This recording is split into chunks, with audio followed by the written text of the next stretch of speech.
वे वर्ग था ब्राह्मण, वे वर्ग था भूमिहार। हम किसी जाति के खिलाफ नहीं है, लेकिन उसके कर्तव्य के करनी के हम उजागर कर रहे हैं कि यही जाति के लोग पहले क्रिमिनल थे, यही जाति के लोग जो है सब कुकर्म कराते थे। वे वर्ग था ब्राह्मण, वे वर्ग था भूमिहार। हम किसी जाति के खिलाफ नहीं है, लेकिन उसके कर्तव्य के करनी के हम उजागर कर रहे हैं। भूमिहार जाति में छोटन शुक्ला पैदा हुए, भूमिहार जाति में छोटन शुक्ला पैदा हुए, भूमिहार ब्राह्मण जाति में सतीश पांडे पैदा हुए, ब्राह्मण जाति में राजन तिवारी पैदा हुए, ब्राह्मण जाति में देवेंद्र दुबे पैदा हुए, ब्राह्मण जाति में ये सुनील पांडे पैदा हुए, पप्पू पांडे पैदा हुए, एक से भेटनर क्रिमिनल पैदा हुए, धूमल सिंह पैदा हुए, आनंद सिंह पैदा हुए, हुलास पांडे पैदा हुए। सूरजभान वही गुंडा थे। शिव प्रकाश शुक्ला वो कौन क्रिमिनल था? वो बिहार में आकर के रहता था। इस समुदाय में क्रिमिनल पैदा होते थे जो किडनैपिंग करते थे, मर्डर करते थे, बैंक लूटते थे, अपहरण से रंगदारी मांगते थे। ये लूट का अपहरण सतीश पांडे को देखिए। तो हम क्या करें, जा करके क्या करें? हम आरती उतारे हैं, हम ये मक्खनबाजी करेंगे, हम भी चूना लगाएंगे क्या? नहीं ना, हम तो क्या करें, मक्खन बालिश करें? आपके उसी में दाल में के मठा में के दाल में किए हुए हैं। तो बोलना पड़ेगा, लड़ना पड़ेगा, रोड पर आना पड़ेगा। आप आ क्यों नहीं रहे हैं जी? डर पकड़ वाला काम कर रहे हैं, मर्द वाला काम करिए। 90 के दशक में बिहार की सत्ता पर लालू यादव का कब्जा हुआ करता था। जंगल राज का हवाला देके बिहार की कुर्सी तक नीतीश कुमार पहुंचे। 19 सालों से बिहार की सत्ता पर नीतीश कुमार विराजमान हैं। 2025 में बिहार में फाइनल मैच होगा और इस 2020 के मुकाबले में एनडीए की ओर से नीतीश कुमार के नेतृत्व में चुनाव लड़ा जाएगा।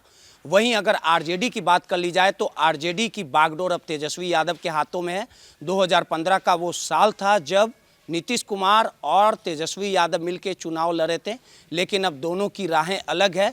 जब बिहार में फाइनल मैच होगा, कौन किसे परास्त करेगा ये तो आने वाला समय बताएगा। इन तमाम मुद्दों पे बात करने के लिए हमारे साथ गोपालगंज के पूर्व सांसद साधु जी हैं। साधु जी, जिस प्रकार से बिहार की राजनीति का आपका एक लंबा अनुभव रहा है, आरजेडी में आप रहे हैं, आरजेडी को बनाने तक में आपका योगदान रहा है, जिस प्रकार से तमाम बातें आप कहते हैं, तो 2025 में नीतीश कुमार के नेतृत्व में एनडीए चुनाव लड़ेगा और वहीं तेजस्वी यादव महागठबंधन को लीड करेंगे। क्या लगता है कि जब आमने सामने मुकाबला होगा, लालू जी भी बाहर हैं, तो कौन किसे परास्त करेगा और चाचे भतीजी की लड़ाई में किस प्रकार से जो रोचक मुकाबला होगा, जो दंगल होगा, कौन किसे पटक पाएगा?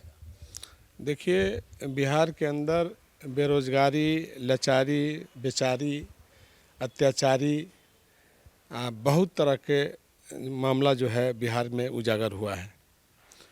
और जो लोग कहते थे जंगल राज, तो जंगल राज का उपाधि किसने दिया? इस बिहार प्रदेश के नागेंद्र राय चीफ जस्टिस कचकारी हुआ करते थे और उन्होंने अपने चेयर से राबड़ी देवी जब मुख्यमंत्री थी तो राबड़ी देवी को लेकर के उन्होंने बोल दिया था कि जंगल राज है। जंगल राज का उन्होंने उपाधि दिया था नागेंद्र राय जो चीफ जस्टिस कचकारी बिहार थे। तो लालू जी से भी अच्छा उनका संबंध था, घरेलू संबंध था, बहुत सारा संबंध था और उठना बैठना सब कुछ था। तब इस तरह की बात कहाँ से आ गई उनके जुबान से, उनके चेयर से, कि बिहार में जंगल राज है? यही समझने वाली बात है बारीकी से कि क्यों उन्होंने इस बात का जिक्र किया। बिहार में तो जंगल राज सुनते हैं कि आप लोग प्रचार करते हैं मीडिया में जंगल राज, तो जंगल राज के मतलब तो यही ना हुआ कि कानून का राज नहीं है, तब जंगल का राज है। और नहीं तो ऐसे लोग थे उस जमाने में जो वर्ग जो था वो वर्ग कौन था? वे वर्ग था ब्राह्मण, वे वर्ग था भूमिहार। हम किसी जाति के खिलाफ नहीं है, लेकिन उसके कर्तव्य के करनी के हम उजागर कर रहे हैं कि यही जाति के लोग पहले क्रिमिनल थे, यही जाति के लोग जो है सब कुकर्म कराते थे, 90 के दशक सब कराते थे। ये लोग जेल में रहते हुए भी बाहर घूमते थे, यही लोग बाहर घूमते थे। नाम कहिएगा तो नाम गिना देंगे एक से एक जो थे, मैंने इस जाति में जो क्रिमिनल थे उसका नाम था। हम किसी जाति के खिलाफ नहीं है, लेकिन उसके करनी और कथनी और कर्तव्य के खिलाफ है। कोई जात बुरा नहीं होता है, लेकिन उसका जो उसमें जो पैदा होने वाले जो लोग होते हैं, जो काम एक्शन जो लेते हैं, जो गुंडागर्दी करते हैं, जो क्रिमिनल का हिस्ट्री है, उसका हम विरोधी हैं हमेशा। तो उसमें देखिए कौन पैदा हुए क्रिमिनल जाति में, भूमिहार जाति में छोटन शुक्ला पैदा हुए जो कलेक्टर की हत्या हुई। भूमिहार जाति में छोटन शुक्ला पैदा हुए। भूमिहार ब्राह्मण जाति में सतीश पांडे पैदा हुए। ब्राह्मण जाति में राजन तिवारी पैदा हुए। ब्राह्मण जाति में देवेंद्र दुबे पैदा हुए। ब्राह्मण जाति में ये सुनील पांडे पैदा हुए। पप्पू पांडे पैदा हुए। एक से एक भेटनर क्रिमिनल पैदा हुए। धूमल सिंह पैदा हुए। आनंद सिंह पैदा हुए। ये सारे जो क्रिमिनल का हिस्ट्री है, हुलास पांडे पैदा हुए। तो ये सब तो भूमिहार जाति के लोग थे, सब ब्राह्मण जाति के लोग थे। कौन थे जो लोग आज बखान करता है जंगल राज के? हम तो चीफ जस्टिस जो कचकारी थे नगेंद्र राय अगर नहीं है, अभी जिंदा नहीं है, अगर उनके लोग जिंदा हैं तो उनके जुबान से ये आया था जंगल राज का जो बताए थे, बोले थे। साधु जी, आज कट टू कट सवाल होगा। जिस प्रकार से राजनीति में आप हमेशा एक्टिव है, लड़ने वाले व्यक्ति रहे, अगर आप आरजेडी में नहीं भी रहे लेकिन अपने बदौलत चुनाव में कूदने का काम किए, हार जीत वो अलग चीज़ है, लेकिन संघर्ष करते रहे। लेकिन जिन लोगों का आप नाम बता रहे हैं वो लोग तो सीधे तौर पे आप पे निशाना हमेशा साधते हैं कि जंगल राज आपकी वजह से आया, यादव अत्याचार करते थे, इस तरह की बातें हमेशा करते तो वही तो कह रहे हैं कि नाम गिनाओ ना, तू ही गिना, तू मीडिया में है ना, तो एक भी पिछड़ा बैकवर्ड का नाम गिना दो, एक भी जादव का नाम गिना दो जो उस समय कोई क्रिमिनल था तो बता दो। उस जमाने में कुछ गुंडा और कुछ क्रिमिनल थे। जो बेतिया का इलाका था उसमें बांसदेव जादव थे, भागड़ जादव थे, लल्लू जादव थे और मुनि नाम के थे, नवल नाम के थे। ये लोग जादव लोग थे जो क्रिमिनल थे, जंगल पार्टी चलाते थे। उनकी पुलिस ने सफाया किया। लालू यादव के राज में पुलिस ने सफाया किया।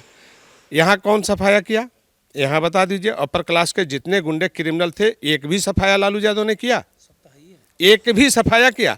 सूरज भान वही गुंडा थे, उनका वही काम था। हुलास पांडे वही, आनंद सिंह वही थे। सब लोग कौन थे? आज जो पाक साफ जो लोग बतिया रहे हैं उनके उस जाति में, भूमिहार जाति में और ब्राह्मण जाति में तो सैकड़ों क्रिमिनल है जो नामी है ना। और जो शुक्ला था, शिव प्रकाश शुक्ला, वो कौन क्रिमिनल था? वो बिहार में आकर के रहता था। तो इस तरह का भारी इस समुदाय में क्रिमिनल पैदा होते थे जो किडनैपिंग करते थे, मर्डर करते थे, बैंक लूटते थे, अपहरण से रंगदारी मांगते थे। तो यही लोग का काम था।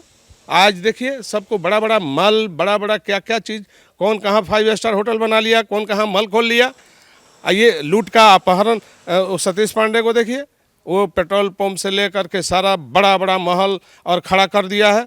हाँ, 20% रंगदारी लेता है गोपालगंज में। ठेकेदारी में सरकार के खजाना को लूटता है डायरेक्ट, और 20% जो ठेकेदार पैसा देता है वो उसको काम अलॉट होता है।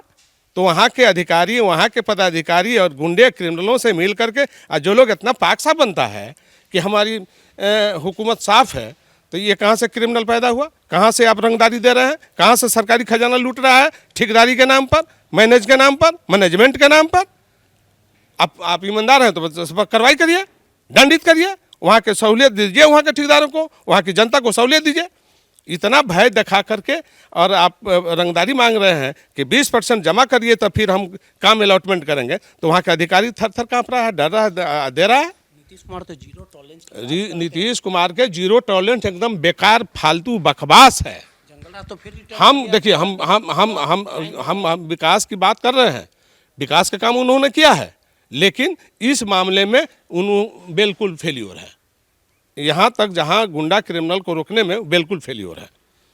अच्छा, एक सवाल और है। जिस प्रकार से 2025 को लेके जो चुनाव है, आरजेडी, आपको कभी ये मलाल रहा है आरजेडी के नींव रखने से लेके उसको बढ़ाने तक में आपकी भूमिका रही? अब आप आरजेडी से अलग है, तकलीफ तो होता होगा क्योंकि अब ये सब क्या है नहीं है, इसे में हम नहीं जानना चाहते हैं। हम लोग संघर्ष के लोग हैं, मेहनत कश लोग हैं, काम करने वाले लोग हैं। जनता के बीच रहने का काम हम किए हैं, सबके दुख सुख में शामिल होने का काम किए हैं।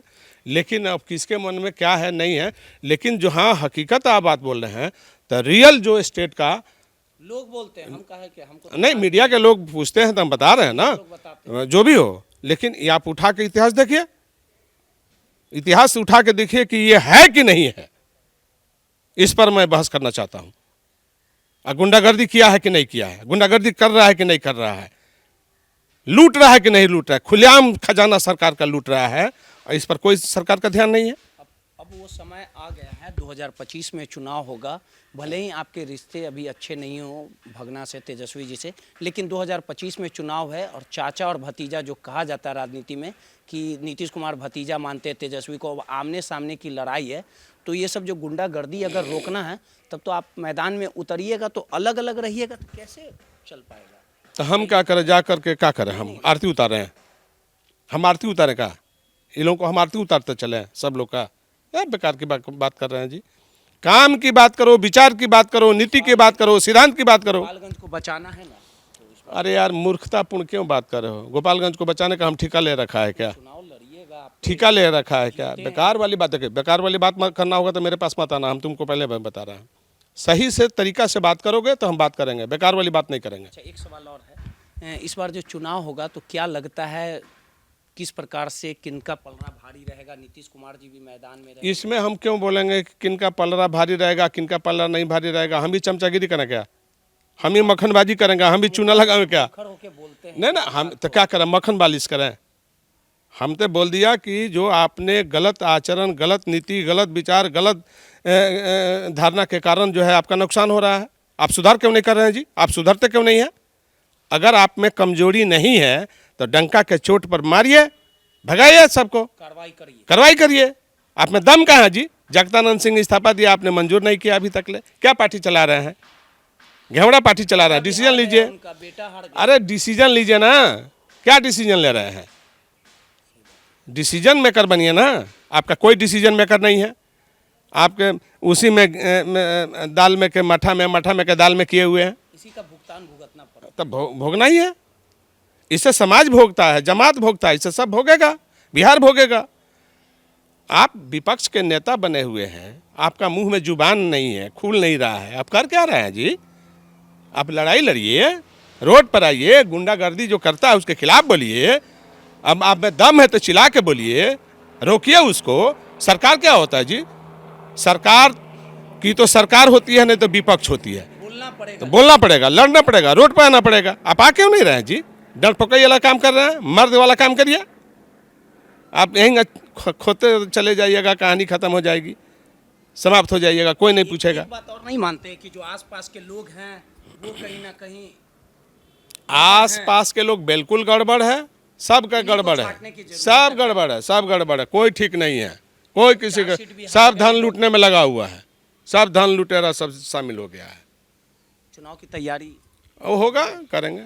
चलिए, सीधे तौर पे साधु यादव जी थे, बेबाक बोल के लिए जाने जाते हैं, और कहीं ना कहीं जिस प्रकार से लगातार 2025 को लेके जो चुनाव है तमाम उन्होंने अपने तर्क को रखने का काम किया। लेकिन आरजेडी अगर पिछड़ रही है तो इसके लिए अगर कोई जिम्मेवार है तो आसपास के जो लोग हैं वो कहीं ना कहीं आरजेडी को बर्बाद करने में लगे हैं। लेकिन इसका ध्यान तेजस्वी यादव पे कहीं ना कहीं नहीं है। 90 के दशक में जिस प्रकार से जिन लोगों ने कोहराम मचा रखा था, उन तमाम नामों की बातें साधु यादव ने बताया और सीधे तौर पे कहा कि अगर सुधरना है, कुछ बोलना है और जंग जीतना है तो संघर्ष करना जरूर पड़ेगा। सहयोगी अनिल के साथ रोहित यादव, दर्श न्यूज पटना।